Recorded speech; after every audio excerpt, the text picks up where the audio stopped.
Hello दोस्तों, नमस्कार। आपका मेरी इस वीडियो में बहुत बहुत स्वागत है। तो आज हम बनाना सीखते हैं शादियों में जो सूखे आलू मसाले वाले बनते हैं, तो उसकी रेसिपी सीखते हैं। तो मैंने इसमें ले लिया है एक बड़ा लहसुन जिसको छील लिया है, और 3 प्याज लिए हैं, और 4 टमाटर लिए हैं। आप टमाटर कम ज़्यादा रख सकते हैं। अगर आपको ज़्यादा खट्टा पसंद है तो आप टमाटर बढ़ा सकते हैं, अगर कम पसंद है तो आप कम भी कर सकते हैं।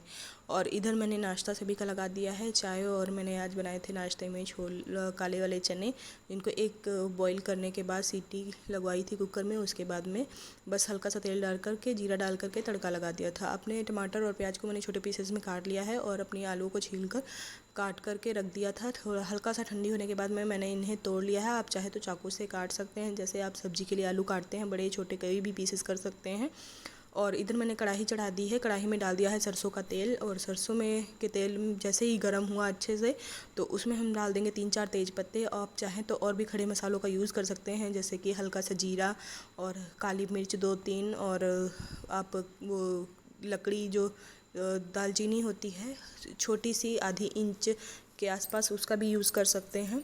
और बस यही खड़े मसालों का यूज़ कीजिए, बेसिक मसाले हैं। और उनको डालने के बाद में जैसे ही अच्छे से मसाले पक जाएंगे 2 सेकंड के लिए, और बस उसमें डाल दीजिए आप अपना कुटा हुआ लहसुन और कद्दूकस किया हुआ प्याज। आप चाहे तो उसे कद्दूकस कर सकते हैं, चाहे तो आप मिक्सी में ग्राइंड भी कर सकते हैं, लेकिन उसे बिल्कुल पेस्ट नहीं बनाना है, उसे दरदरा पीसना है। तो अगर आप कद्दूकस करेंगे तो वो उससे बेटर रिजल्ट आएगा, यानी कि हमारी सब्ज़ी काफ़ी टेस्टी बनेगी उससे। और प्याज और लहसुन इधर जब तक हमारे पक रहे हैं, जैसे मसाले को धीमी आंच पे अच्छे से पकाना है। तेज़ आंच करेंगे तो मसाला जल जाएगा, तो मीडियम आंच पे ही उसे पकाना है, ना ही बहुत लो करना है, ना ही बहुत हाई करना है, एकदम मीडियम रहने देना है। और इधर मैंने आटा गूंदने की तैयारी कर रही हूँ, और साथ साथ में हमें मसाला चलाते रहना है, नहीं तो मसाला नीचे लग जाएगा, जल जाएगा। और उसी तरह आपको टमाटर भी कद्दूकस कर लेना है अपने। और आटा आप पूड़ी के लिए अगर बना रहे हैं, तो पूड़ी के लिए आप आटा सानने के लिए आप हल्का सा सादा आटा लीजिए। आई मीन जितना आपकी फैमिली में लगेगा आप उस हिसाब से अपना आटा ले लीजिए। आटे में थोड़ा सा मोमन लगा दीजिए तेल का, 1 से 1.5 चम्मच के आसपास। अगर आप घी का लगाना चाहें तो घी का बेटर है, घी का भी लगा सकते हैं। उसके बाद में आप आधी चम्मच के आसपास कस्तूरी मेथी को हाथ से क्रश कर करके डाल दीजिए। हल्की सी नमक डाल दीजिए, आधी चम्मच। और आधी चम्मच से कम 1/4 चम्मच आप उसमें लाल कुटी हुई मिर्च डाल सकते हैं, हल्का सा टेस्ट के लिए। रेड वो कश्मीरी मिर्च नहीं डालनी है, तीखी वाली मिर्च कुटी हुई वो डालनी है। और इधर हमने डाल दिए अपने टमाटर। मैंने तो टमाटर हाथ से ही काटे, क्योंकि मेरे टमाटर एकदम लाल थे, तो गले हुए थे, तो ये नमक डालने के साथ ही गल जाएंगे। अब आपके अगर सख्त हो या आप ऐसा भी डालना चाहें तो डाल सकते हैं, आप कद्दूकस करके भी डाल सकते हैं। तो या फिर आप उसकी टमाटर की प्यूरी बना कर के भी डाल सकते हैं, कोई दिक्कत नहीं है। और साथ में हम टमाटर डालने के साथ ही नमक डाल देंगे, जिससे कि हमारे टमाटर गल जाएंगे। और इन्हें भी 5 मिनट के लिए कम से कम पकने देंगे, टमाटरों को गलने देंगे। ढक्कन आप बंद कर करके धीमी आंच कर दीजिए बिल्कुल, तब टमाटर गल जाएंगे। इसमें मीडियम आंच पे नहीं गलाना है। जैसे ही हमारे टमाटर गल जाएंगे तो उसमें हम अपने सारे बेसिक मसाले डाल देंगे। तो मसाले में आप गरम मसाला आधी चम्मच डालिए, और नमक अपनी स्वादानुसार आवश्यकतानुसार ही डालिए, जितना आपके घर में खाया जाता है, कम या ज़्यादा। और उसके बाद में हमने आधे चम्मच गरम मसाला डालने के साथ ही हमें डालना है किचन किंग मसाला, 1 से 1.5 चम्मच, क्योंकि ये मसाले वाले आलू हैं, तो 1 से 1.5 चम्मच किंग मसाला डालेंगे हम। और साथ में आप अपनी हल्दी जितनी आपके घर में यूज़ होती है, 1-1.5 चम्मच या आधी आधी चम्मच, उतनी आप हल्दी डालिए बस। और सभी मसालों को फिर से 2 मिनट के लिए अच्छे से धीमी आंच पर पकने दीजिए। अब फ्लेम को हाई करने की या मीडियम करने की ज़रूरत नहीं है, क्योंकि हमने मसाले तो डालने हैं, तो उनको धीमी आंच पर ही पकाना है। आप चाहे तो यहाँ पे हरी मिर्च का यूज़ कर सकते हैं, मैं भूल गई थी, तो मैंने यहाँ पे रेड चिली का यूज़ किया है। पर रेड चिली कहते हैं खाने में ठीक नहीं होती है हमारे शरीर के लिए, तो आप ग्रीन चिली का काट करके या कद्दूकस कर क्रश कर करके भी यूज़ कर सकते हैं। जैसे ही आप लहसुन कूटेंगे, वैसे ही आप हरी मिर्च को क्रश कर करके जिंजर गार्लिक वाले से, तो आप उसका भी यूज़ कर सकते हैं। और सभी मसालों को हम पकने देंगे, तो चाहे आप इसे ढककर पका लीजिए या खुले रहकर ही पका लीजिए। और साथ साथ में इसे चलाते रहना है, क्योंकि अगर चलाएंगे नहीं तो मसाला जल जाएगा। तो इसे तब तक हमें पकाना है जब तक कि तेल मसाले से अलग नहीं हो जाएगा। मसाले से तेल अलग होने के साथ ही हमारा मसाला अच्छे से पक जाएगा। और हमारे टमाटर बड़े थे तो इन्हें मैंने करछी की सहायता से अच्छे से कूट लिया है, चला लिया है। और अगर आप प्यूरी या पेस्ट बना करके डालेंगे तो उसे आपको ऐसे करने की ज़रूरत नहीं है, बस नमक डालते ही एकदम बढ़िया गल जाएंगे। तो अब बेटर है कि आप वैसे ही यूज़ करें। और इधर जब तक हमारा मसाला तैयार होता है तब तक हमारा आटा गूंद करके तैयार हो गया है। तो उसे आप रेस्ट के लिए रख दीजिए और उस आटे को अच्छे से गूंदिए ना। इसका आटा बहुत ही गीला नहीं होता पूड़ियों का, क्योंकि हमें परथन लगाने की फिर ज़्यादा ज़रूरत होती है अगर गीला हो जाएगा तो, और तेल उससे ख़राब हो जाता है। और परथन भी ज़्यादा पूड़ियों में नहीं लगाया जाता, अच्छा नहीं लगता है। तो थोड़ा सा टाइट आटा गूंदिए जितना आप रोटी के लिए गूंदते हैं। तो मैंने यहाँ पे सादी रोटी के लिए ही आटा गूंदा है, क्योंकि हमारे घर पे ज़्यादा ऑयली पूड़ी पसंद नहीं है किसी को, कभी कभार ही अच्छी लगती हैं। तो मैंने रोटी के लिए सिंपल आटा गूंदा है। अगर आप चाहें तो इस सब्ज़ी को रोटी और पराठे के साथ या फिर पूड़ी के साथ किसी के साथ भी खा सकते हैं। सभी के साथ ये सब्ज़ी काफ़ी अच्छी लगती है और मुझे तो चावल के साथ भी काफ़ी पसंद है। ये वाली सब्ज़ी चावल के साथ खाने में भी काफ़ी अच्छी लगती है।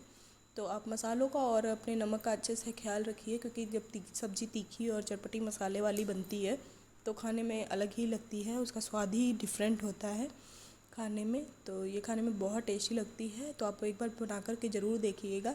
और जैसे ही हमारा मसाला पक कर के तैयार हो जाएगा तो हम उसमें डाल देंगे अपने कटे हुए आलू और अच्छे से इनको चम्मच से की सहायता से चला देंगे ताकि सारा मसाला आलूओं में मिक्स हो जाए। मिक्स होने के साथ ही हम इसे 2 मिनट के लिए ढक देंगे धीमी आंच पर। और धीमी आंच पर ढकने के बाद में फिर से हम इसे प्लेट खोल करके फिर से 2-3 मिनट के लिए अच्छे से चला देंगे हल्के हाथों से। बहुत ज़्यादा ही हमें चलाना नहीं है, क्योंकि जब बहुत ज़्यादा चलाएंगे तो आलू उतने ही कटते जाएंगे। तो यहाँ पे मेरे आलू मैंने हाथ से तोड़े थे तो थोड़े बड़े हो गए थे, तो इसलिए मैं चम्मच से करछी से काट रही हूँ ताकि छोटे पीसेस में हो जाए। एक आधे बीच में रह जाते हैं बड़े, तो हम भूल जाते हैं तो नहीं तोड़ पाते। तो आप उन्हें कढ़ाई में भी ऐसे काट सकते हैं। और इस सब्ज़ी में तेल थोड़ा सा, जो रेगुलर सब्ज़ी हमारी होती है उससे थोड़ा सा ज़्यादा पड़ता है, क्योंकि हमारा मसाला भी ज़्यादा है। तो इस बात का आप खास ध्यान रखिए।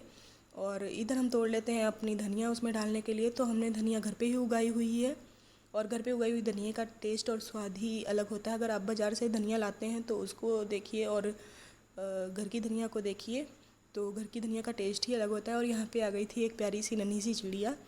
और अब तो टाइम के साथ साथ चिड़िया विलुप्त होती जा रही हैं, कभी कभार ही देखने को मिलती हैं। हम पर हमारे गांव में बाग है, तो गांव है हमारा, तो हमें देखने को मिल जाती हैं अक्सर।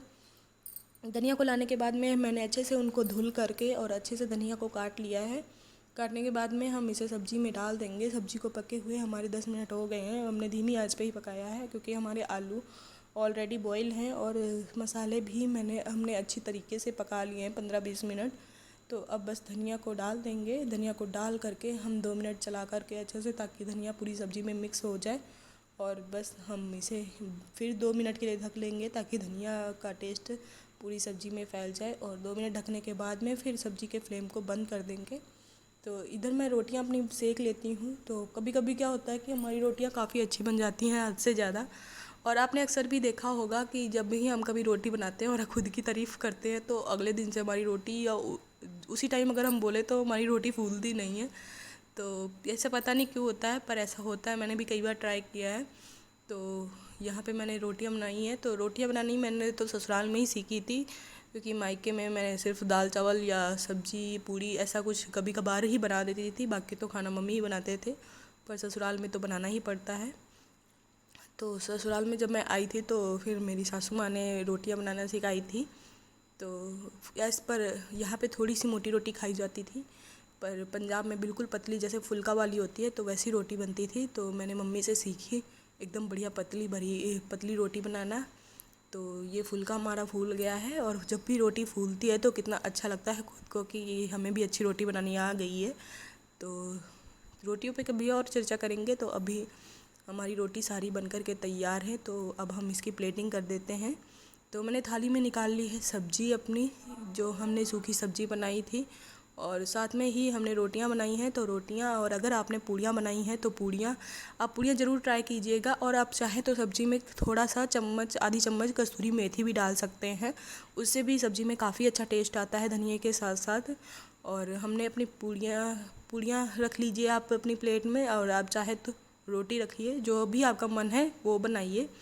और उसके साथ ही हमने चटनी बनाई हुई थी आम की, जिसकी रेसिपी मैंने पहले भी शेयर की है आप सभी के साथ। तो चटनी भी हमने बनाई हुई थी, तो रखी हुई थी, तो हमने साथ में चटनी भी सर्व की है। और बस बढ़िया हमारा प्लेट बन करके तैयार है, और आप इसे सर्व कीजिए सलाद के साथ। और अगर आप चाहें तो इसके साथ कुछ मीठा भी बना सकते हैं।